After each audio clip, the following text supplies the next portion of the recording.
ಈಗ big boss ಇಂದ ಬಂದ್ಮೇಲೆ ನಿಮ್ಮಿಬ್ಬರ ಜೋಡಿಯನ್ನ ಸಾಕಷ್ಟು ಜನ ಒಪ್ಕೊಳ್ತಾ ಇದ್ದಾರೆ. ಪಾಸಿಟಿವ್ ಇದ್ ಕಡೆ ನೆಗೆಟಿವ್ ಅಂತೂ ಇದ್ದೇ ಇರುತ್ತೆ.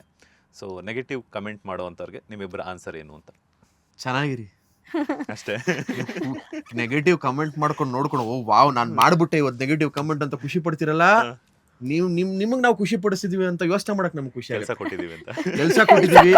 ಆಮೇಲೆ ಆ ನೆಗೆಟಿವ್ ಕಮೆಂಟ್ ಮಾಡಕ್ಕೆ ಒಂದು ಬೇರೆ ಪ್ರೊಫೈಲ್ ಕ್ರಿಯೇಟ್ ಮಾಡಿ ಅದಕ್ಕೆ 0 ಫಾಲೋವರ್ಸ್ ಇಟ್ಕೊಂಡು 0 ಪೋಸ್ಟ್ಗಳು ಇಟ್ಕೊಂಡು ನಮ್ಮ ಪ್ರೊಫೈಲ್ಗೆ ಬಂದು ಅಲ್ಲಿ ನೆಗೆಟಿವ್ ಕಮೆಂಟ್ ಮಾಡ್ತಾರಲ್ಲ, ಏನ್ ಟೈಮ್ ಕೊಡ್ತೀರಾ ಗುರು ನಮ್ಗೆ ನೀವು? Thank you so much for your interest in seriously.